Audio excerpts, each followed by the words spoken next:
the slow part of the offseason, but that is not stopping us tonight because there is plenty to talk about. I don't know if you saw, but George Kittle went on a tight end U kind of a interview tour to pump it up, but he said a lot of interesting things. So we're definitely going to talk about that. We also have the Brock Purdy is Jimmy G thing from the weekend. And there are a few other topics that Sunil and I are definitely going to hit tonight. So make sure you stick around and we'll do it all next.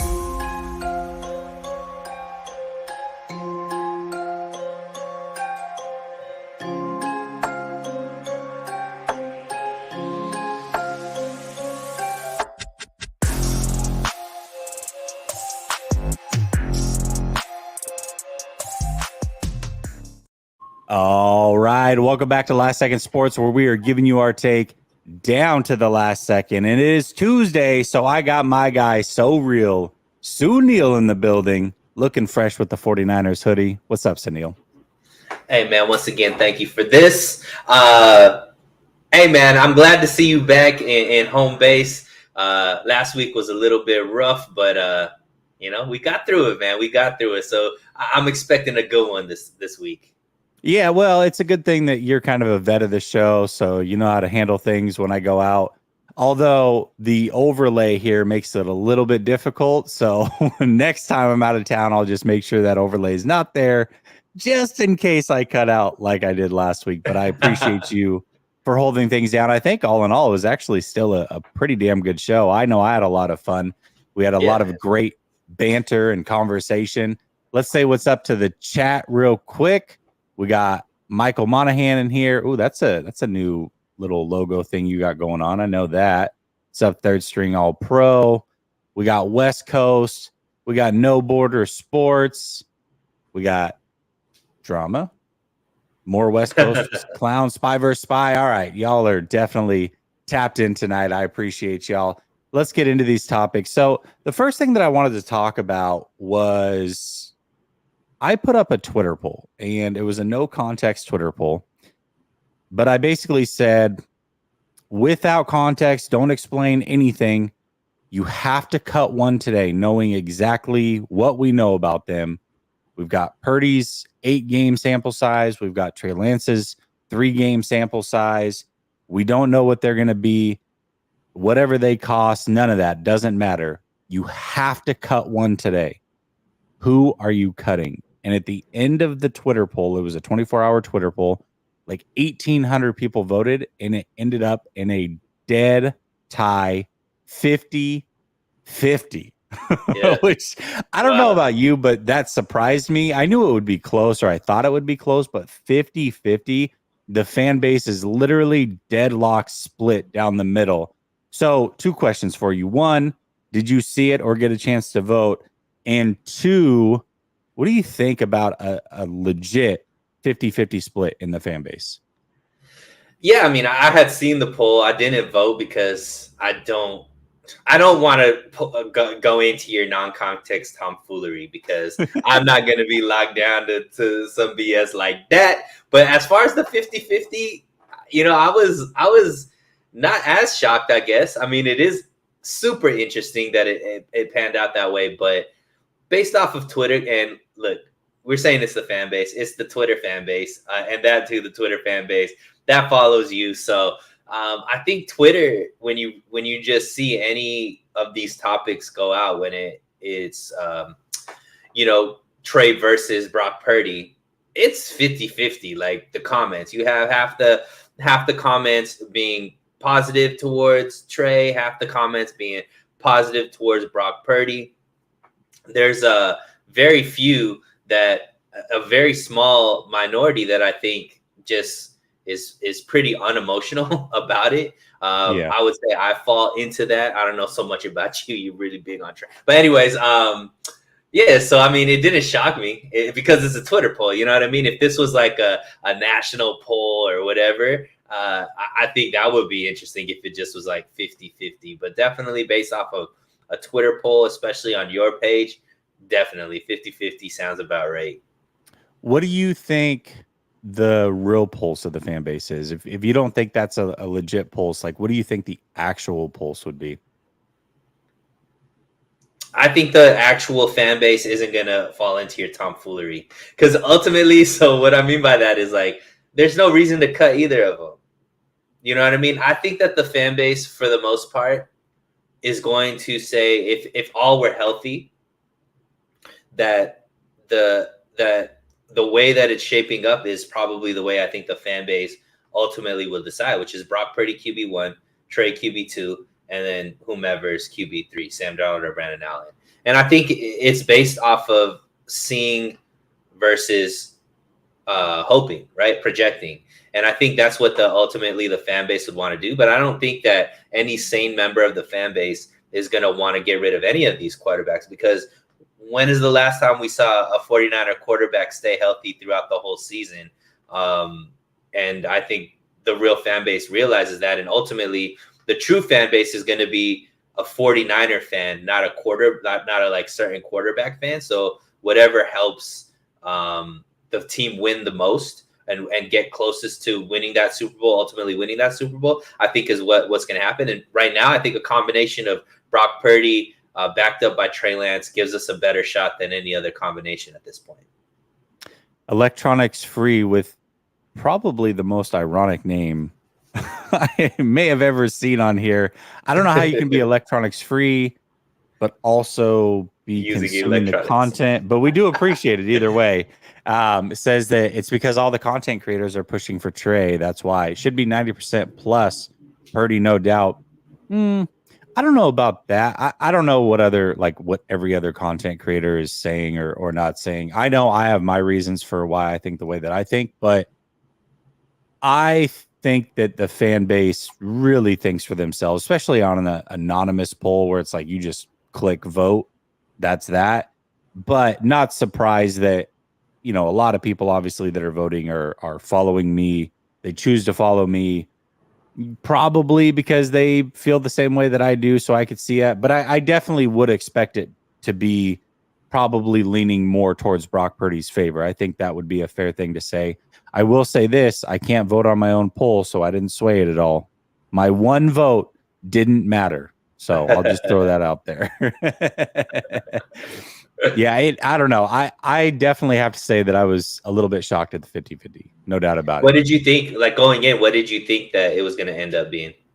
I thought it'd be like 65-35 Purdy. Okay. So yeah. you think that Twitter fan base is leaning Purdy. What would you think the actual fan base is leaning? I mean, I think that would have been a pretty accurate representation. I mean, there's a lot of people that consume, content here or, to electronics free point Grant or Ryan or whatever. There's a lot of people that consume that content, and they usually consume it because they agree, not always, but a lot of times they agree with the take that is being said on the other side. So I would assume that there's a big chunk of the fan base that would say that. Now, if I were to run that same poll on a Facebook group, I would say it'd be like 90-10 for Purdy. So it just depends on where you're getting it from. You know what I mean? So I feel like the truth lies somewhere in the middle, but definitely, running it on Twitter versus running it on Facebook, that's two completely different things. The Facebook fan base in those Niner groups are a whole different ball game. I know that they would lean heavy towards Purdy. So it just really depends on where you're running the poll. But I would say overall 65-35, I think would be an accurate representation of the fan base. Niner says, did anybody hear Kittle said it would be cool to have a fantastic quarterback on Good Morning Football? We're actually going to talk about this. So no spoiler alerts, but definitely something that I know I heard. I'm sure that Sunil heard it as well. So we're going to talk about it. Don't want to brush over your comment by any means, but we're definitely going to talk about it. Now, this is something that I know a lot of the content creators have been talking about. Again, doing a Tuesday show, sometimes you're going to be behind on things. But I do want to say Alex Rollins is somebody that I've had on this show, somebody who I really look up to as a content creator. He creates awesome content. And I think I was one of the first people on Twitter to point it out that he had the video and threw it out there. So even though I'm late to the party and talking about it on the YouTube channel, I think I was early to the party on bringing up the topic on Twitter for sure. But Purdy equals Jimmy. It was essentially the premise of the video. I don't know if you saw the video, Sunil, but either way, it went crazy this weekend. And a lot of people look at a thumbnail or they look at a title and they make an assumption on what they think the video is. To me, I didn't take the video at the way that a lot of people did, where he was literally saying Purdy and Jimmy are the same exact people. Did you have a chance to watch the video at all? I didn't watch the video. However, the Purdy equals Jimmy thing, I feel like started from you, because you've been saying this, I think, well before anybody else, because I think you started noticing a lot of similarities. And obviously you're a big Trey guy. So, so I didn't know that you're giving credit to somebody else. Excuse me. But yeah, I've heard this take and I've heard some of the evidence from you, I feel like, a long time ago. Yeah, definitely. I think that Alex is a really good content creator, first and foremost. He does one video a week, so he puts a lot of time into his content, and he just ran through it in a really eloquent way. And I agreed with him pretty much the whole way through, because the premise of the video, and my thought when I've said it in the past, is not they are the same, like they're the exact same, but that the offense really actually ran very similarly when you look at the end result. And yes, there are some slight differences between the two. Noticeably, Purdy is a lot more mobile than Jimmy. I think Jimmy at this point in his career was actually a little bit quicker through his progressions. Neither are going to take a ton of deep shots, although Purdy, I feel like, took a little bit more than what Jimmy would. And he just laid it out, statistic for statistic, exactly why, regardless of if they're a little bit different in how they play football, the end result between Purdy and Jimmy was actually identical. And one thing he brought up, which I hadn't noticed at all, a lot of people really like to talk about, they went from 26 points a game. Well, all right, it was 18 points a game with Jimmy Garoppolo. It went up to 26 once CMC got there, so we saw that big lift. Then it went up to 33 when they took Jimmy out and Purdy entered the conversation. But what I didn't notice, and I don't think a lot of people noticed, I kind of noticed it throughout the season, but I didn't notice it or go back and really pay attention, that the turnovers forced by the defense when Purdy took over literally doubled.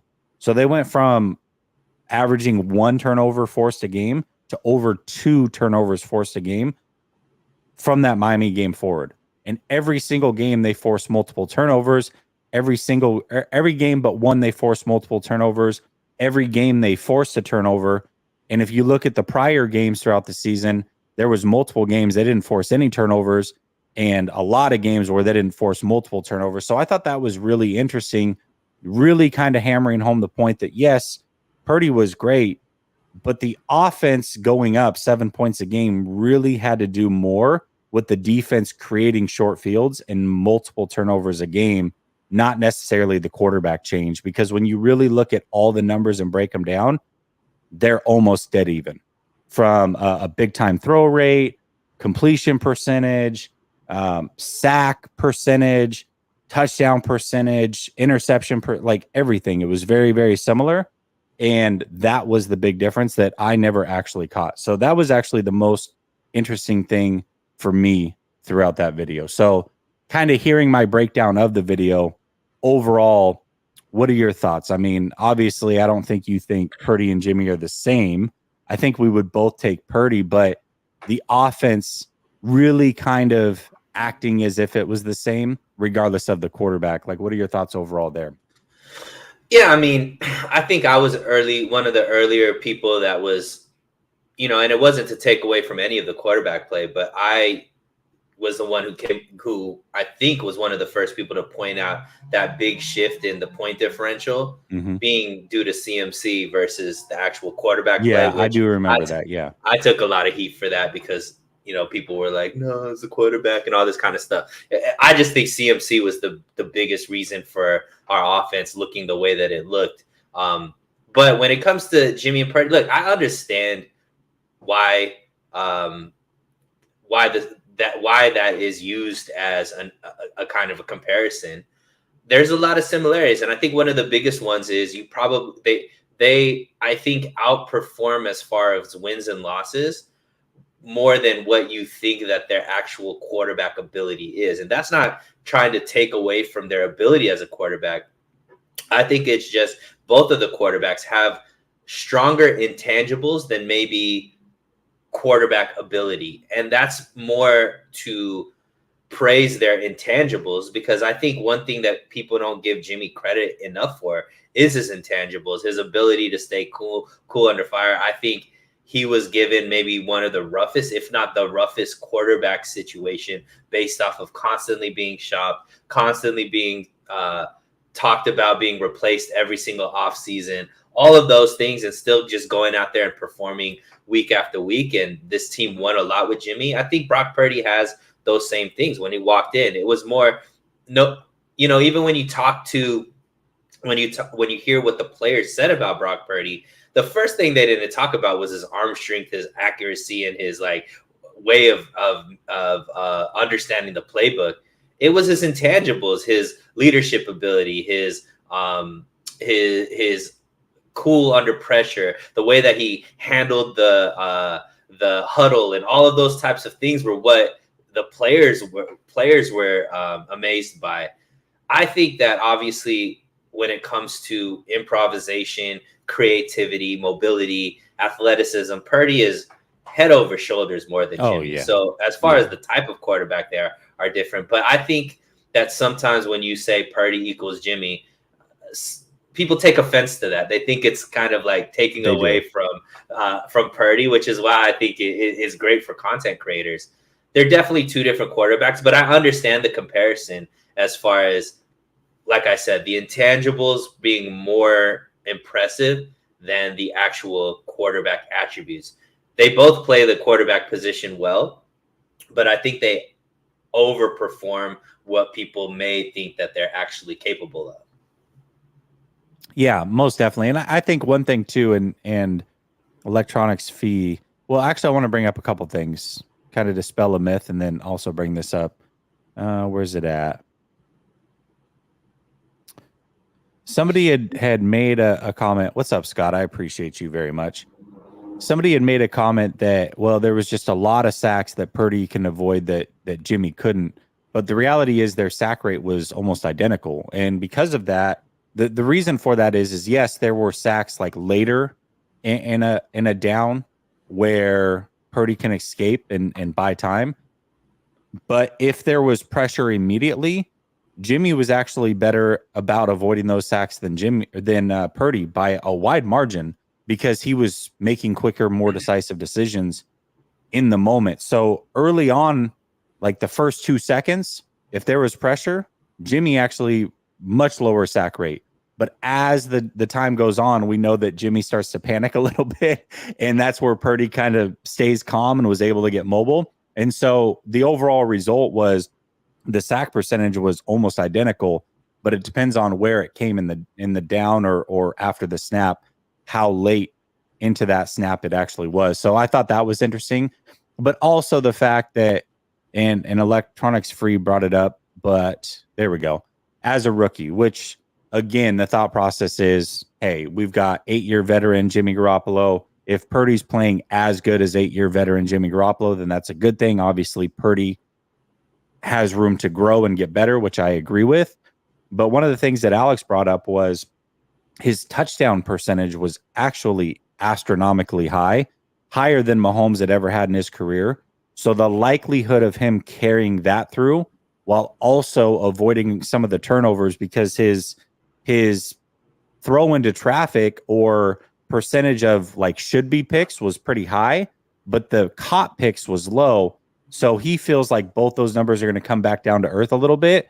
So even if Purdy is getting quote unquote better, some of the statistics are going to come back down to earth a little bit. So I thought that was interesting as well. I don't know. I mean, time's going to tell. Sounds like Purdy's going to start week 1.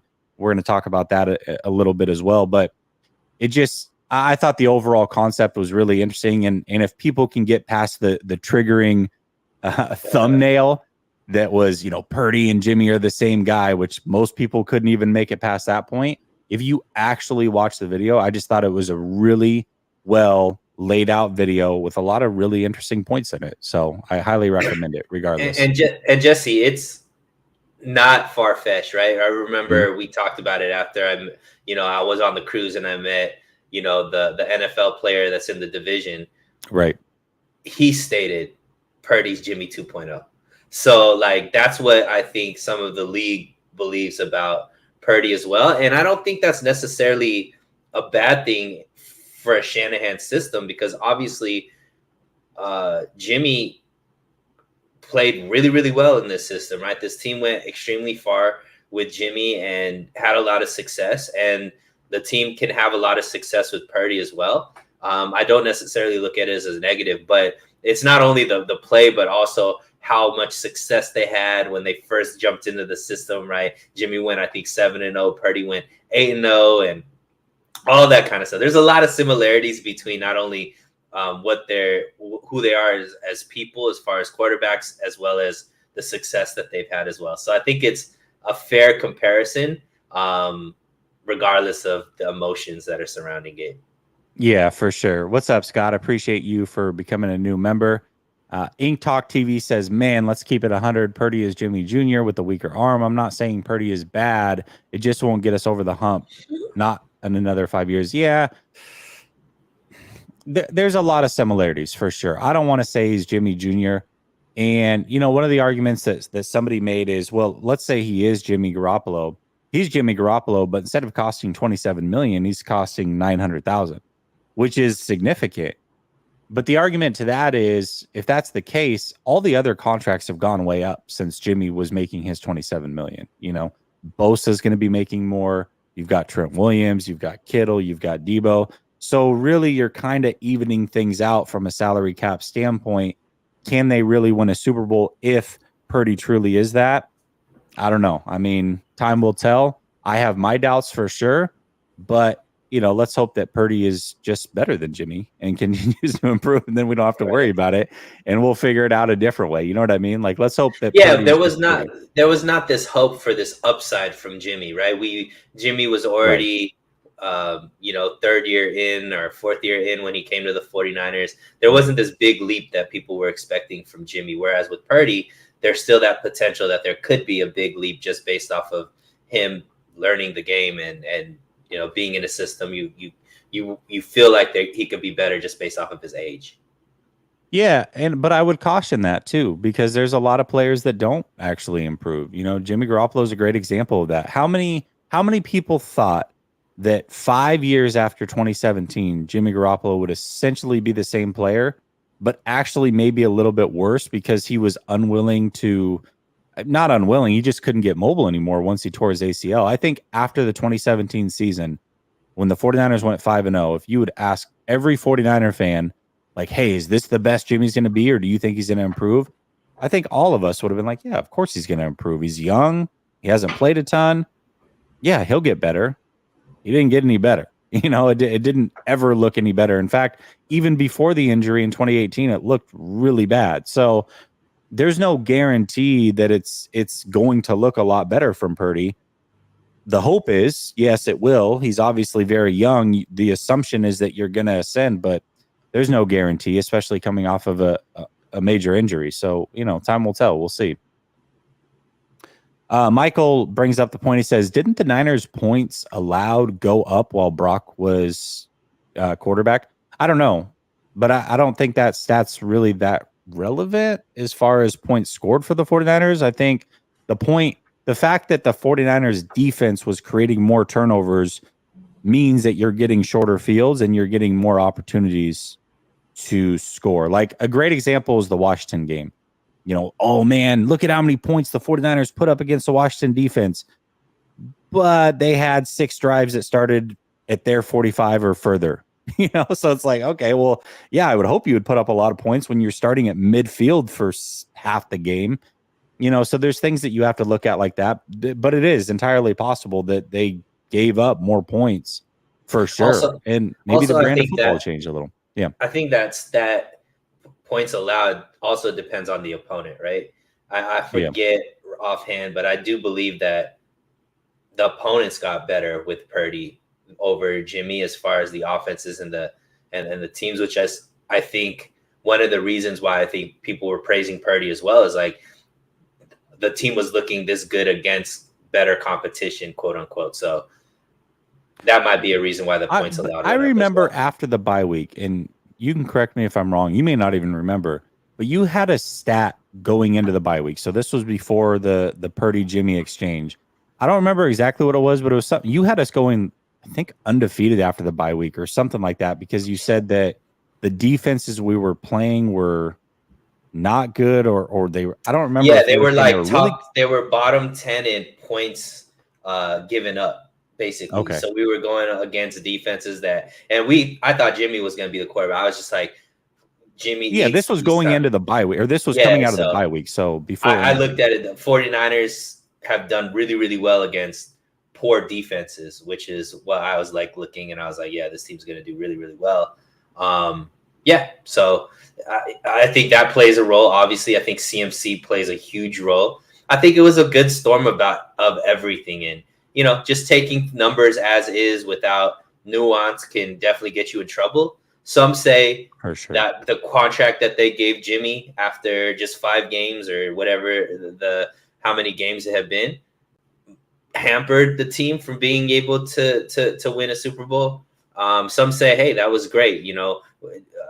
Jimmy was the guy, and he ended up becoming cheaper as other quarterback contracts went up for the style of play. So it's all, I guess, opinion and how you value wins versus who gets those wins type of thing. I highly recommend just don't make things up, because I do have a video on the channel that shows the contrary to this. So let's not say he can't hit a swing pass. You can say he's maybe inconsistent in the short game or more inconsistent than what you would like, but to say that he absolutely can't do things that are just factually incorrect, especially when there's video evidence that I've laid out on the channel, I would recommend not saying those things, but keep doing what you want to do with that one. Appreciate it, Electronics V. You've been a big part of the show so far with your comments, for sure. All right. QB traits. Let's move 49ers quarterbacks aside.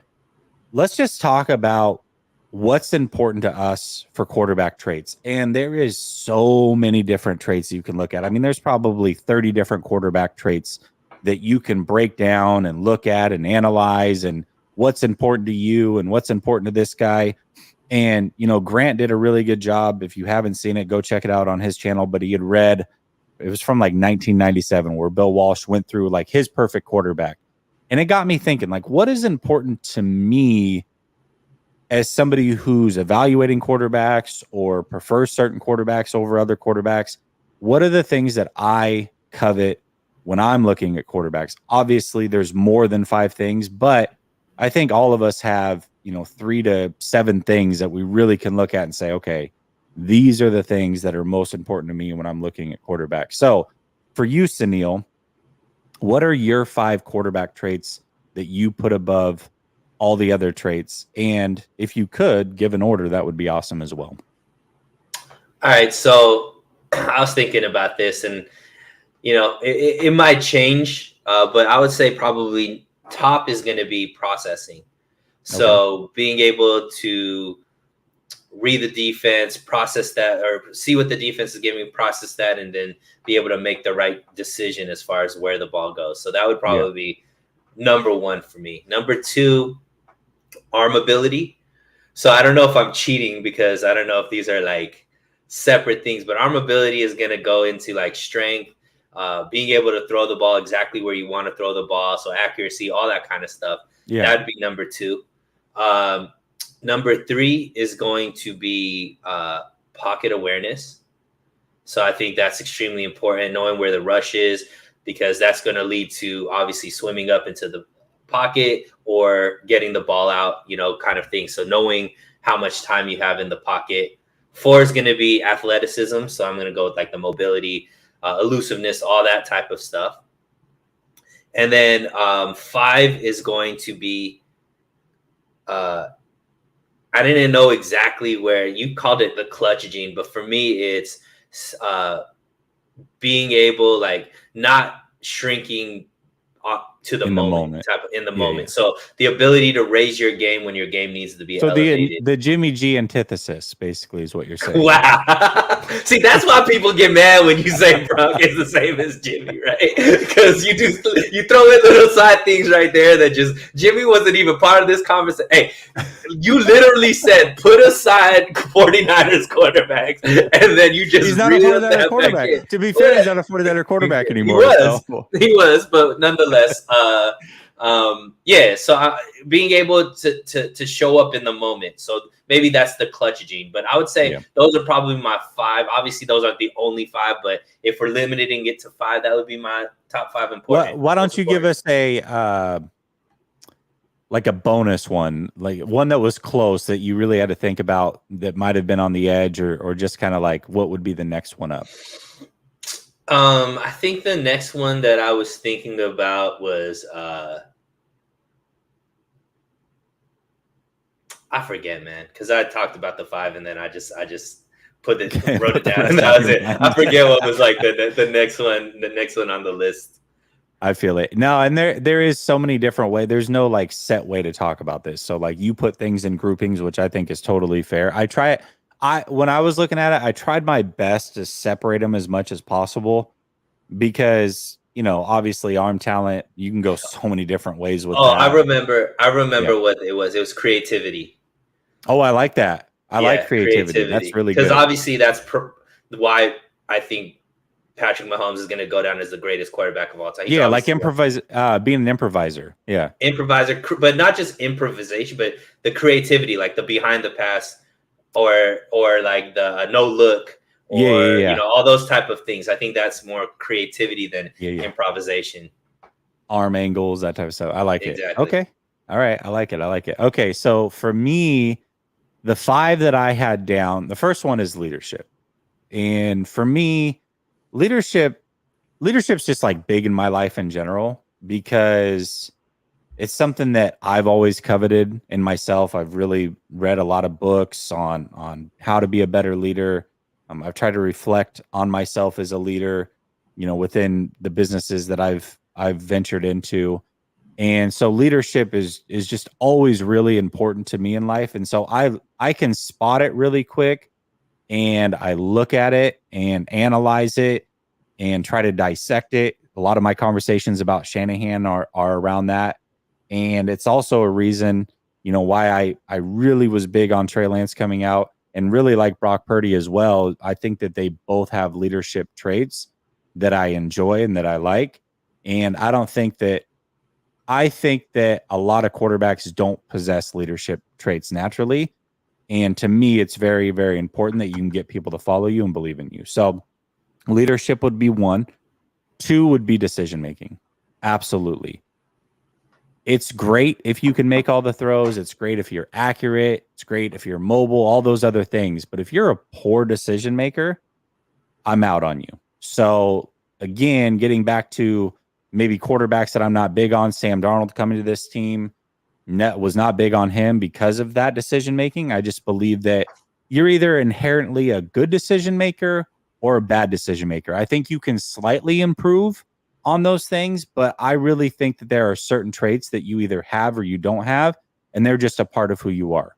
And so for me, decision making is massive. I cannot have you throwing the ball in the middle of 3 defenders on a regular basis, turning the ball over. None of the other talents matter if you're making poor decisions on a regular basis. So number 1, leadership. Number 2, decision making. Number 3, pocket presence. You talked about it, being able to step up into the pocket, feel pressure, shrug off pressure, move around, and just keep your eyes downfield. Super important for me. It's one of the biggest things that I evaluate. It's why I was really, really big on Anthony Richardson this year. I think a lot of people really bypass him and look at him as a raw thrower and all these other things. But to me, he had the best pocket presence out of all the quarterbacks that were coming out this year. And so that's why I was really big on him and think that he can really put things together and become a really good quarterback in this league because of that pocket presence. There's a lot of quarterbacks that don't have it. There's a lot of quarterbacks, and this is where I think you can improve on this as well. I don't think this is like an inherent thing. And so this would be the biggest thing for me where Brock Purdy needs to improve is he needs to know when he can climb in the pocket, when he should fade in the pocket. If he can't ever figure out how to climb up in the pocket and make throws downfield, then I think it's going to always be an issue and always hold this team back long term. And that is the biggest area of opportunity I believe Brock Purdy has. And I think that's something he can definitely work on and improve as the years go by. Number 4 would be accuracy. You have to be accurate at all 3 levels, be able to make all the throws, and just show that you can put the ball not only, and I don't look at accuracy as completion percentage. I think these are 2 different things. I think completion percentage is great, but completion percentage to me is more, okay, how easy were the throws? How open were your receivers? That type of stuff. You can have a high completion percentage and not be an accurate quarterback. I've seen it a lot. It's all about ball placement. Again, CJ Stroud, when I look at this year's draft, had some of the best ball placement I may have ever seen out of any college quarterback. Also why I was high on him, because his accuracy was just otherworldly.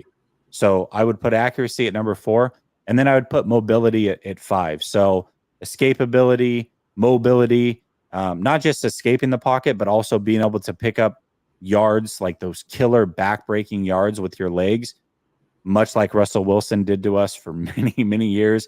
Patrick Mahomes is great at this, although he's not a pure runner. When he picks up yards, it's always at the worst moments that'll just kill a defense. I don't need you to be Lamar Jackson or Justin Fields or even a Josh Allen, but I need you to be able to pick up crucial yards and pivotal moments, and mobility would be number 5 for me. If I was to throw in like a 6th or one that was close, definitely would be arm strength. I want somebody that can make crazy off-platform throws across their body, downfield, far hash to outside the number, 45, 50 yards down the field on a rope. I really covet that in a player as well. And that was kind of my 6th one that was really on the cusp of making my top 5. So just real quick to recap, number 1, leadership. Number 2, decision-making. Number 3, pocket presence. Number 4, accuracy. Number 5, mobility, and a bonus one would be arm strength and being able to make all of the throws. So there you go. That's so interesting because you take Josh Allen over Joe Burrow. Yep. But when you just listed out your top 5, I would say Joe Burrow probably beats you. Would just on paper, Joe Burrow is better at those things than Josh Allen is, yet you still select Josh Allen over Joe Burrow.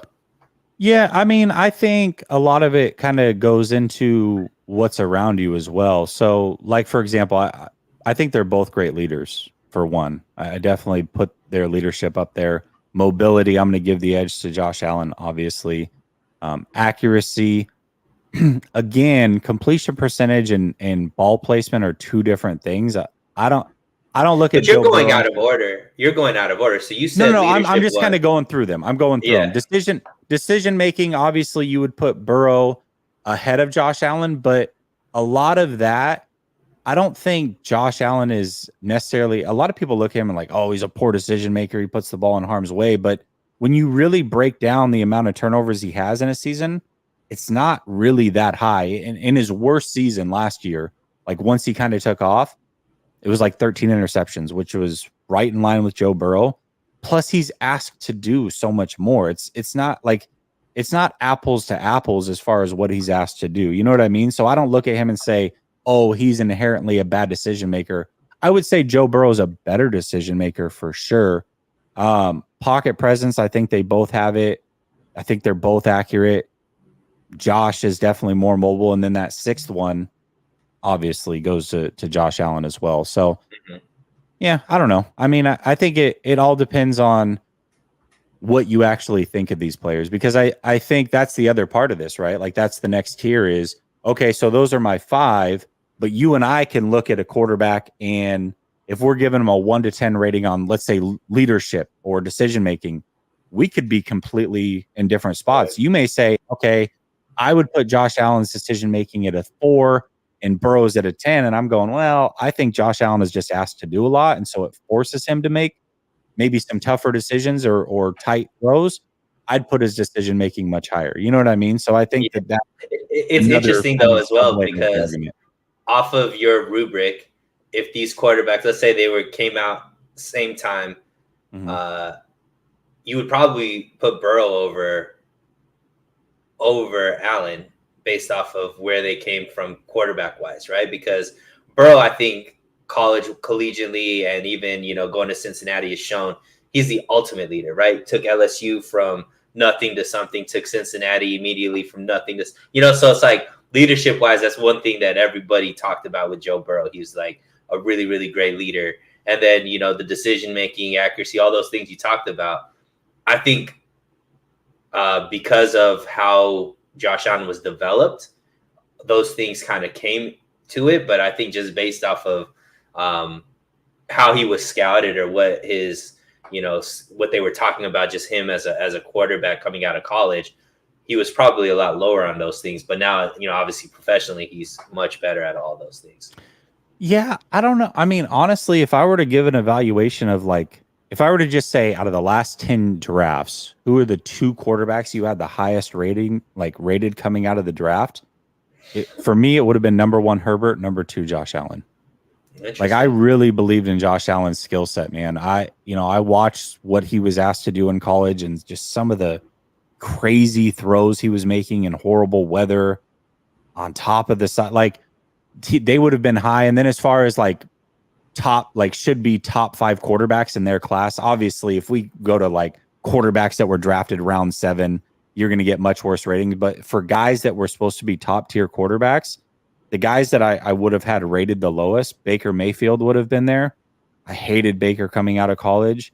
And Mac Jones would have been, and Zach Wilson and Mac Jones. Those would have been my 3 lowest rated of top 5 guys in the last 10 years. I didn't like anything that those guys brought to the table, or most things that they brought to the table. So I don't know. It's tough to say. I'm trying to remember where I had them coming out of college. I just know that in the moment, those were 3 guys that I did not like, and 2 guys that I couldn't stop talking about going into those drafts were definitely Herbert and Josh Allen. So I don't know. Okay. What were your 5 again? Give me a recap again so I can kind of remember. So my first was the mentals, I put it, but it's going to be processing. Yeah. Second was arm ability. Third was pocket presence. Okay. So we both had pocket presence third. Yeah. Okay. Fourth was I think it was athleticism. Yeah, I think it was too. And then 5 was clutch gene, or being right to the moment. Okay. So we both had pocket presence. We had some sort of arm talent. You kind of lumped arm talent together. I had accuracy in there. It's kind of the same thing. Mm-hmm. Pocket presence, mobility, decision making or processing, kind of along the same line. Yeah, I cheated. I put a lot of everything together. Yeah. No, that's fine. That's fine. Okay. That's totally fair. I mean, we actually had a lot of the same things, different orders, but we overlapped quite a bit actually. So, which is interesting because, like I said, I mean, if we were to really go through it, we'd probably have 30 plus traits that you can look into. You know what I mean? So yeah, 100%.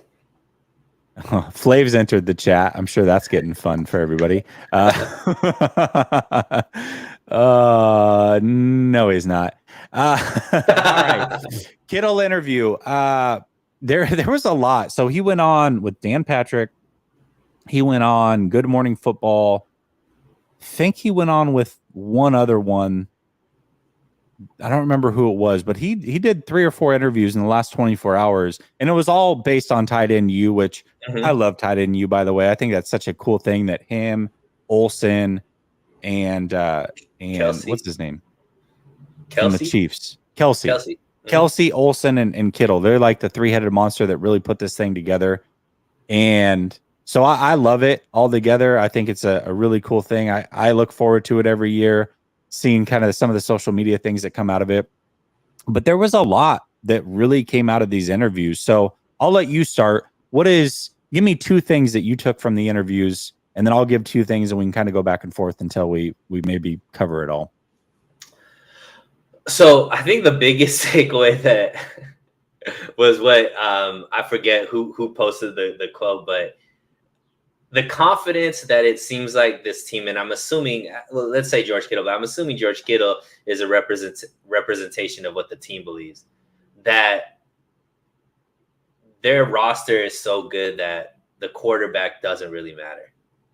I think they've gotten to a point mentally that they just believe that as long as the quarterback doesn't lose the game for us, that they're good enough to be able to win the game. And I think a lot of us have said that as long as they have a starting caliber quarterback, they could beat anybody just based off of how good this roster is. And I think he kind of mentioned it. He's like, it'd be great if we had this amazing quarterback or whatnot, which is kind of like a shot because he's saying we don't have that, right? We just have, and I don't know if he meant it to come out that way. I think he was more talking about established versus non-established, because I think Kittle always has gone more with like the vet. I think is who he's always kind of wanted, is the established versus like the rookie that's still trying to figure it out. So that was one. And then the two is, I think there's obviously a clear pecking order: Purdy, Trey, and then everybody else type of thing. So those are the two things that I think I took from it, which may not be groundbreaking, but I think it's stuff that we've all speculated, but he kind of definitively, to me, put it out there that, yeah, this team doesn't really worry about quarterback play as much as maybe the media does or the fan base does, all that kind of stuff. And, that Purdy is number one based off of what he's been able to do in his opportunity. Yeah. Those were actually a couple takeaways that I had on my list as well. It was interesting because I felt like he contradicted himself.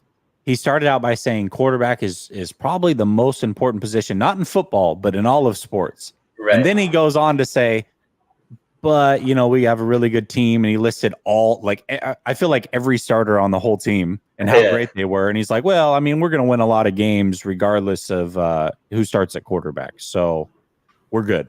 I was like, okay, so is it the most important position in all the sports, or does it not matter because we have an all-star cast at every other position? I'm a little confused as to what your point was here, Mr. Kittle. So I did take that away as well. I would say the two other things that jumped out to me, I actually had three other things, but two things that jumped out to me were, one, he said that Brock looks really good throwing the ball. He's seen him throw the ball a couple times, and he fully expects him to be ready to go week one, like healthy and ready to go. So I thought that was cool. That was an endorsement for sure. I feel like we're starting to trend that way anyways, based off of some of the reports that were coming out about Brock Purdy. But to hear Kittle say it, that he and the team expect that basically that Brock Purdy's going to be there week one, I thought was good and encouraging towards it trending that way as well. And then also the other thing that I caught was, not only is Lance going to be at tight end U, but so is Darnold. So he said it was those two and every ex-49er quarterback ever. Right. It was like those two, Allen, Beathard, Mullins, and a bunch of other guys. So I thought Josh Allen, obviously. Yeah. So I thought that was interesting as well, because we had heard about Lance, but we didn't hear about Darnold showing up at tight end U until today as well. So those were two other takeaways that I had. Is there anything else that you took away? I mean, they're, tight end U is sponsored by a lot of great sponsors. I know he dropped that in every single interview as well. No, I mean, overall, I think it didn't seem like he was that worried. He could tell there was a little bit of frustration of him always having to answer quarterback questions. He mentioned that, for the last 5 years, every single offseason we're answering quarterback, and he kind of was like, oh, I love it, but obviously if you're bringing up, you don't love it. Like, he wishes that this would be over type of thing. But it was kind of interesting because I think it was on the Dan Patrick show when Dan Patrick asked a question, and I think he was asking something about Trey. I forget exactly what was going on. Or he was asking something about starting quarterback. He's like, yeah, Purdy is going to be the starter. And then Dan Patrick asked a question that I think he was asking about Trey and his progression type of thing. And then Purdy Kittle jumped in, was like, why wouldn't Purdy? So of course Purdy's going to start type of situation. And that wasn't what Patrick was alluding to, but I think it kind of settled, if there was any debate, Purdy is QB1. Like, I don't think there's a chance if Purdy's healthy, I don't think there's a chance, which is kind of something you alluded to, Trey. And I think that was pretty clear from how reactionary Kittle was as well. Like, no, Purdy's going to be the starter. Yeah, most definitely. I mean, I think that, I don't know. I've always had the same stance all offseason. Was like, hey, I thought Purdy would be cleared, but would probably need a couple weeks to just fully get into that game competition. And so Lance would start probably week 1. But if Purdy was healthy, Purdy would have to do something crazy to lose it. I don't think there's anything that Trey or Sam or anybody could do to overcome the regular season success that Purdy has had. And so Purdy is the only one that can make him not start week 1 by either being injured or coming back and just not looking good at all, like not looking like himself for whatever reason. Those would be the only scenarios that somebody else would start. And I mean, that's fine. I totally agree with that. But you're right. I mean, he definitely hammered that home. I did want to point out exactly what you had said there in the beginning, though. This is the second time. He said it in an interview a couple months ago with Theo Vaughn as well, when he was on his podcast. But this is the second time he's brought up this is my 5th year. Actually, he did it on Bustin' with the Boys. This is the 3rd time I've heard him say, yeah, this is my 5th year in a row going into an offseason not knowing who the starting quarterback's going to be. Like, oh, it's a lot of fun. I wouldn't have it any other way. It's like, yeah, you were being very facetious with that one. We'll just leave it at that. You clearly don't enjoy this, which again, he feels the frustration that 49er fans feel. And it's like, dude, like, Shanahan, you got to figure this out, man. Like, now's your opportunity. You have to figure it out this year. Regardless, the most important thing that can come out of this year is having your future quarterback figured out. You have to have that figured out by the end of the season. Unless you win a Super Bowl, then you can do whatever the hell you want. But if you don't win a Super Bowl, your number one priority is figuring out who the starting quarterback is long-term, period. Yeah. Period. So there you go. And I think that both of these quarterbacks need to be on that roster for that decision to be made throughout the season. Yeah, I agree. No, I agree completely, because they both may see the field regardless of who starts week 1. We've seen that multiple times. No doubt about it. All right, a couple super chats. Tyler says, when are we going to have an actual drop back passing game? You mean like 3-step, 5-step drop out of under center? Yeah, I don't know. It's interesting because I feel like Shanahan's offense was more that, and then Jimmy G liked the RPO stuff, so they kind of went shotgun.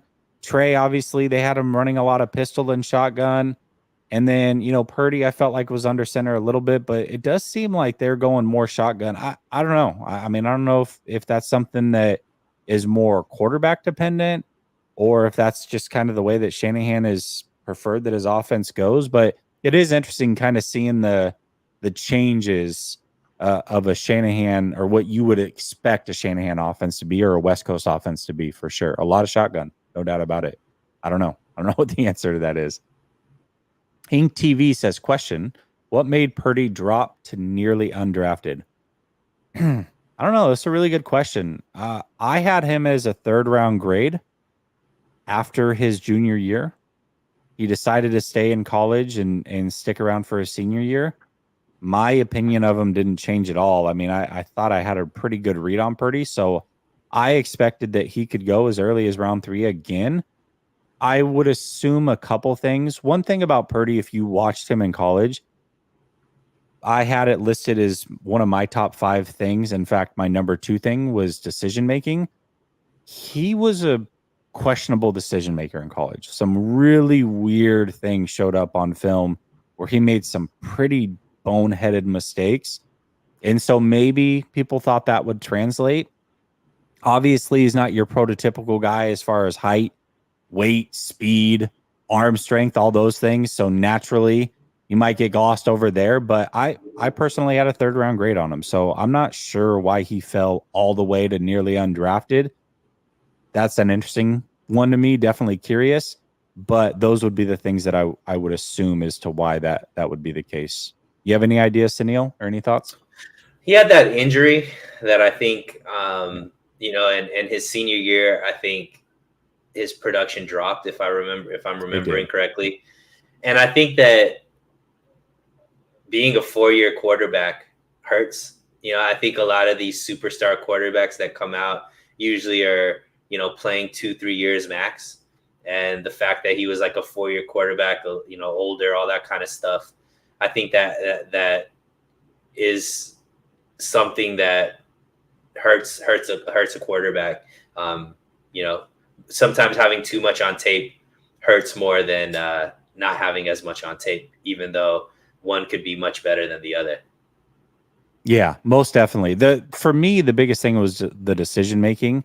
And I talked about that a lot. I'm like, I don't know, guys. Like, I think that's one thing you're going to see. You're going to like a lot of what Purdy brings. For me, I really, really like the leadership. I like the heart. I like the just not being afraid. And I expected those things from Purdy. One thing I didn't expect was the turnovers to be as low as they were. Although when you look at the turnover rate, it is definitely there. There was a lot of dropped interceptions. So I don't know if he's fully over that from the college days. I don't know if he was overcompensating for a lack of talent. I don't know. Time's in to tell, if that's something that he was able to overcome. But it definitely was there in college. There was a lot of really iffy decisions that were made, to say the least. So I don't know. We'll see if he's able to overcome it. But like I said, I personally had a 3rd round grade on him. That didn't change from his junior to his senior year. That's kind of where I was at. Cubs is over on your channel, says QB traits. I'll take everything that 8 offers. Yeah, I I think that's fair. If you're going to take everything that Steve Young offered, then for sure I'll take those traits as well. And I think a lot of what we said in our top 5 definitely would have fit Steve Young, no doubt about it. I mean, let me go through mine real quick. Leadership, yep, had it. Decision making, fantastic decision making. Pocket presence, 100%. Accuracy, through the roof. Mobility, through the roof. So he definitely checked all the boxes in my 5, and maybe that's why I learned to throw left-handed, and he's my favorite quarterback of all time because he checks all those boxes. So I agree with you. Steve Young, definitely whatever he brings to the table, no doubt about it, agree. Okay, last topic here I want to talk about is Danielle Hunter. The Vikings are they're doing a fire sale over in Minnesota. I don't know what's going on. Dalvin Cook's gone. Obviously, Thielen left at the end of the season. They traded, I forget the name of the pass rusher that they had picked up from Green Bay, but they've traded him now to the Browns. And now Danielle Hunter, who's their other premier pass rusher, is on the trade block. And so Bleacher Report went through and picked out like 6 or 7 teams and what they could offer. The Chiefs were one of them, so let's hope he doesn't go there. The Bills were another one. But the 49ers were on that list. And they threw out very similar trade to what I threw out for Chase Young last week when I talked about Trey Lance for Chase Young. But they threw out Trey Lance and a 4th for Danielle Hunter. So I know that you're not going to necessarily go for that, but just in a vacuum, who would you rather have, Danielle Hunter or Chase Young? I just want to see kind of where your value's at between these two. Well, as far as known commodity versus potential commodity, you got to go with Danielle Hunter, right? Danielle's multiple-time Pro Bowler. I think he had 10.5 sacks last season. Still fairly young, right? So it's not like one's much older than the other type of situation. Yeah. So I would go Danielle Hunter just because Chase hasn't been able to stay healthy, and Danielle has. So I would go Danielle Hunter, which is why I think that fourth is thrown in. I mean, the other ones that they're talking about, like when Kansas City and with Buffalo, they were putting a second round pick. So Trey Lance, they were kind of putting as a second round pick, basically, for Trey, which I think is, pretty high. You would think, based off of a quarterback that is unproven in the NFL. But would I make this in a vacuum? So if I'm trading Trey, I want a piece that I feel like is putting the team over the hump when it comes to winning a Super Bowl, right? Because the same problems that Minnesota's having with Danielle Hunter are going to be problems that the 49ers have to have. It's a pretty much a one-year rental unless you're willing to dish out 19, 20 mil, right? Or which I don't know if the 49ers are willing to, if they even can after paying Bosa, Ridgeway, and Armstead, right? So I know you've stated that an edge could possibly be the differentiating factor between the 49ers winning a Super Bowl or not. I don't know if I buy that quite yet. To me, I think that Trey Lance is going to play an extremely important role in this team's winning, because ultimately I don't have faith that all of these quarterbacks are going to stay healthy. So to me, Trey Lance being on the team is more important than Danielle Hunter being on the team, which is why I would say no. Okay. I think that's totally fair. I figured that's where you would be. I didn't think, although I expect you to say that Danielle Hunter is, obviously, we know he's proven more in the league. We know he's more of a proven commodity. You're going purely on upside with Chase coming off of a major injury. Although we're now, a year and a half, almost 2 years removed from that. Maybe he can get back to his original rookie form and ascend from there. But Danielle Hunter being the higher proven commodity, I didn't think it would be enough to push you over the edge on Trey Lance necessarily. And again, I want to reiterate, if I'm running the team, I'm not trading Trey either. I would start Trey week 1. So let me be clear about that. But if the 49ers are sold on Brock Purdy, and it seems as if they are, there's rumblings that they've said things like, hey, we believe he's a guy or he could be a franchise guy. Well, then quit hedging your bets. Like, he's your franchise guy. So if you can take a backup quarterback and turn that into a potential difference maker for a Super Bowl run, then you go do that, especially if you do believe in guys like Darnold and Allen to be backup and third string guys as well. So that was kind of my whole thought process. So I would say that it holds true here. I put Danielle Hunter in the same category. If I'm saying go make that trade for Chase Young, I would do the same thing for Danielle Hunter. Although I do want to say this, the 49ers have the capital to go make these moves if they truly are out there. And if not, they can go sign a Yannick Ngakoue. The 49ers are clearly holding pat right now to see what they have in some of the players, Drake Jackson and other guys, before they're going to go spend. Because maybe the real issue is not it pass rusher. Maybe they have a couple guys step up and they don't need a pass rusher. Those guys are healthy and somebody else gets hurt in preseason or training camp or isn't playing as well and they needed it at a completely different position. So I'm totally fine with the 49ers kind of just waiting and seeing and playing the slow game. But, if you can trade a backup quarterback in your eyes for any player that you think that brings value and potentially puts you over the edge, regardless of whether that's a corner, a pass rusher, a guard, a tackle, anything, then I say you've got to at least consider that for sure. Yeah, and of the pass rushers that are out there, I think Minnesota would make that trade. I think they're high enough on Trey, and Danielle Hunter is somebody that I do think is a difference maker. So if you're telling me which one do I think would be more realistic, I would think it would be the Danielle Hunter trade over the Chase trade, because I don't know if Washington, because they already have Sam Howell, which I think they're higher on. I don't know if they are going to give that up for just Trey, where I think Minnesota would value Trey a lot higher than maybe some other teams. So yeah, certainly, because he's from that area as well, which is very important for sure. And they have nobody to sell tickets. There you go. and they have nobody. And I think this is like the last year for Kirk Cousins there for sure. So it would be kind of the succession plan would be Trey Lance there. Yeah, no doubt about it. Michael Monahan says, watch Larry's video on how most Hall of Fame quarterbacks sucked for several years before they came into their own. Very interesting, and tells you not to give up on quarterbacks like Trey.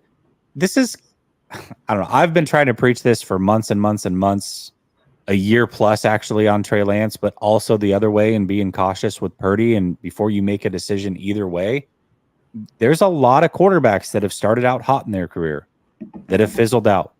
We've seen it across the board. There's multiple quarterbacks in the league right now you can say that about. There are quarterbacks that have started out really slow in their career and turned it around. So I just think, again, regardless of whether you're trying to anoint somebody or put somebody down and say they're a bust, I really would caution anybody, give it 3 years. And when I say 3 years, I don't just mean, hey, you've been in the league for 3 years.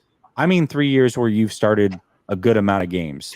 8 to 10 games a season before you really know what a quarterback is, because quarterbacks will fool you one way or another. I think Jimmy Garoppolo is a great example of this. Some of y'all are still fooled by Jimmy. Let's keep it a buck for a second. Some of you still think Jimmy G is a really good quarterback. He's not, and he hasn't been for a while, and it's been obvious for quite a while. But I would say a big majority, 90+% of this fan base would say that it really took until that Super Bowl loss before they were out on Jimmy G, which means Jimmy G fooled a big chunk of this fan base. 5 games in 2017, 3 games in 2018, and a full season plus playoffs into a Super Bowl into 2019 before they figured out who he was in their minds. And some of y'all were 8 years in and are like, Jimmy G is still a guy. It's like, no, he's not. But he fooled you. So that can go for a lot of players in this league. Don't make your mind up on any player before that 3-year mark. I highly encourage you, because one way or another, and I'm not saying it's for sure Brock or for sure Trey, but if that's how you're evaluating quarterbacks in this league, then you're going to make a lot of mistakes if you're doing it based off of a year or two or 8 starts, 4 starts, however you want to look at that. You're going to make a ton of mistakes on your evaluations, I promise you. So there you go. Let's see. We got a couple more here. What's up? The coach says Chase Young is a hard pass. We seem to be focused on saving everyone else's career and taking on other teams' busts. There ain't a player outside of a QB that can truly help us. In my opinion, we can't buy a chip. Yeah, the way I see it, Coach, is what is more valuable to a team? A starting pass rusher, potentially. Chase Young, Danielle Hunter, whoever you think that is, a starting pass rusher or a backup quarterback? I don't know. I mean, maybe to this team, backup quarterback, because they go through them, and I think that might be a fair thing to say. But I think most teams in the NFL are certainly going to trade their backup quarterback for what they think might be a premier pass rusher and can help them win a Super Bowl if they, in fact, do believe in that number one quarterback, regardless of who it is. But I definitely hear you. And I think Sunil's in the same boat here. He's definitely not making that trade. Ing Talk TV says, does Purdy have trade value? Nobody wants him. Yeah, I mean, I would assume if they were going to trade Purdy, that you'd probably get a second round pick for him right now. I think Purdy has a lot of trade value. I just think I don't know about right now. Not right now. Maybe going into the draft, you might have gotten a second or a third. Not right now. I think teams are just so set at the quarterback position at this point. Once you start to get injuries and things like that, and if he comes back healthy, that would change things drastically. But right now, I don't know if either Purdy or Lance has a lot of value around the league, because most teams have their quarterbacks, or think they do anyways. So you got to wait till injuries happen or players fizzle out. Maybe a team kind of rises to the top and is a little bit better than what they thought, but their quarterback isn't as great, or their quarterback gets injured. I think there's a lot of factors that can sway a trade value one way or another. Right now, I would say both Trey and Purdy have a very low trade value, and deservedly so. I think most quarterbacks around, even if Kirk Cousins was being shopped right now, I think his trade value couldn't be any lower than it is at this very moment, because everybody's quarterbacks are healthy. So The coach comes back and says, we go through quarterbacks like underwear. Come on, Jesse. I don't disagree with you. But again, if Kyle Shanahan really believes in Purdy, really likes Sam and likes Brandon Allen, then you've got three. I don't know how many teams are worried about their fourth quarterback. So I don't know. I'm just saying, again, There's if it's one. me, I'm There's starting. one Yeah, that's team. true. There's one team, and it's this. I'm just saying, so. if it's me, I'm starting Trey. I'm figuring out what I have. You know where I stand on that, but I'm just going off of what I think the 49ers are thinking. And so in that instance, I 100% would move on from Trey Lance if I had the mindset that the 49ers have about Brock Purdy and maybe some of the other quarterbacks, or seemingly have about Brock Purdy and some of the other quarterbacks. I guess nobody knows for sure. I'm just going based off of the tea leaves and trying to read them. So that being said, Sunil, thank you for joining the show. Per usual, I'll be on tomorrow, 49ers After Dark, and I think I'm going to do a call-in show on Thursday. Maybe I'll do it tomorrow, but I got to get back and give the channel back to y'all, do a call-in show, see where y'all are at, do a pulse check. That being said, appreciate y'all. Have a great night. See you tomorrow. Peace.